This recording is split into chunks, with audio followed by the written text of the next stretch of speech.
나는 원화를 쓰는데 달러가 오르든 말든 무슨 상관입니까? 이 말은 단순한 무지가 아닙니다.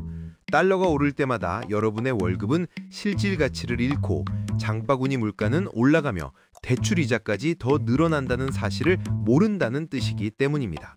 달러는 한국인이 외면한다고 우리를 놓아주는 통화가 아닙니다. 달러가 흔들릴 때마다 한국 경제는 진동하고 그 진동은 가장 먼저 서민들의 지갑을 때립니다. 지금부터 그 한 문장이 얼마나 위험한 착각인지, 그리고 그 무지가 어떻게 우리 삶의 기반을 조금씩 약하게 만드는지 그대로 보여드리겠습니다. 달러 이야기가 계속 나오면 지겹다고 느끼실 수도 있습니다. 뉴스를 틀어도 환율이 나오고 미국 금리 이야기가 나오고 연준이라는 기관 이름이 반복됩니다. 그럴 때마다 사람들은 이렇게 말하죠. 우린 한국 사람이잖아. 왜 맨날 미국 이야기야? 난 원화만 쓰는데. 하지만 문제는 여기서 시작됩니다. 달러를 다른 나라의 통화라고 생각하는 순간 이미 현실과 멀어지기 시작하는 겁니다. 달러는 미국 돈이 아니라 세계가 사용하는 기준 통화입니다. 국제결제은행 자료에 따르면 전 세계 외환 거래의 88%가 달러와 얽혀 있고 국제무역 결제의 절반 이상이 달러로 이루어집니다.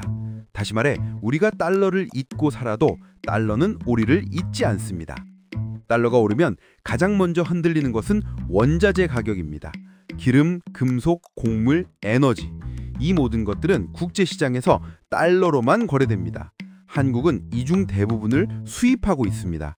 달러가 강해지면 같은 양의 원자재를 사기 위해 더 많은 원화를 내야 합니다. 그 결과는 단순합니다. 휘발유 값이 오르고 택배비가 오르고 전기요금이 오르고 라면 값이 오릅니다. 하지만 많은 사람들은 이런 물가 상승을 느끼면서도 원인을 생각하지 않습니다. 요즘 물가가 왜 이렇게 오르지? 그러면서도 여전히 말하죠. 달러는 나랑 상관없다. 이 무지가 반복되면 물가 불안은 우리의 일상이 됩니다. 달러는 기업에도 강력한 영향을 줍니다.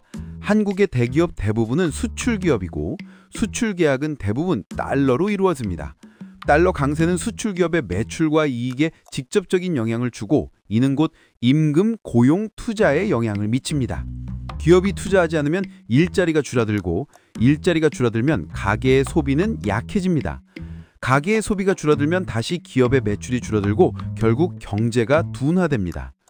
그런데 많은 사람들은 이런 연결고리를 보지 못한 채 이렇게 말하죠. 달러가 오르든 말든 내 월급만 잘 들어오면 되지. 하지만 당신의 월급조차 달러에 묶여 있습니다. 달러가 움직이면 기업이 흔들리고 기업이 흔들리면 일자리도 흔들립니다.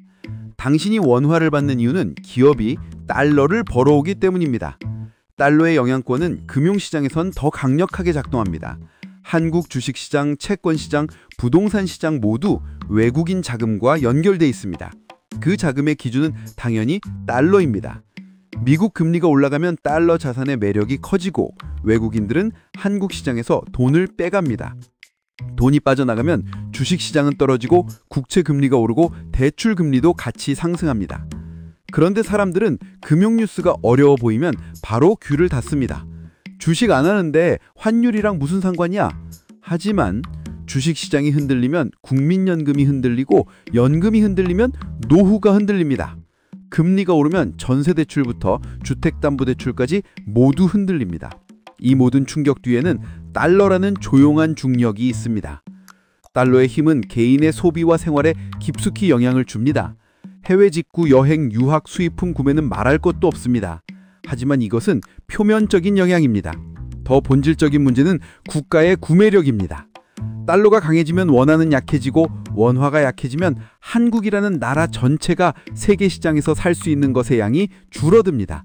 나라의 구매력이 줄어들면 기업의 생산 비용이 상승하고 그 결과 물가는 더 오릅니다. 그런데도 사람들은 말하죠.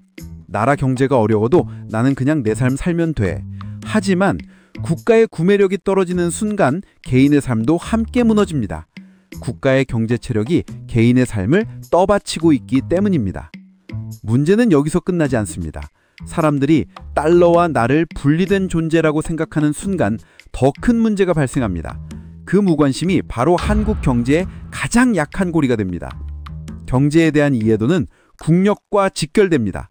국민들이 환율, 금리, 무역 구조를 이해하지 못하면 잘못된 정책이나 위기 상황을 구분하지 못하고 그 결과는 더 큰 혼란으로 이어집니다.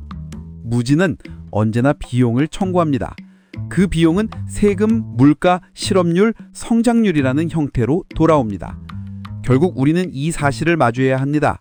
달러를 외면한다는 순간 원화가 더 크게 흔들린다는 사실을요. 우리의 삶은 원화로 이루어져 있지만 그 원화를 지탱하는 힘은 국제 경제와 연결돼 있습니다.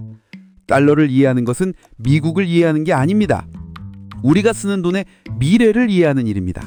경제를 움직이는 거대한 물결을 외면한다고 해서 그 물결이 멈추지 않습니다. 이제 질문을 드리고 싶습니다.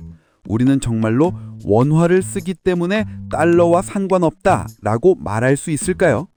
그 한마디가 우리 경제를 약하게 만들고 있다는 사실을 알고 나면, 그리고 그 약함이 결국 우리 삶을 흔든다는 것을 알게 되면 이제는 그 말을 더 이상 가볍게 할 수 없게 됩니다. 달러는 남의 나라 돈이 아닙니다.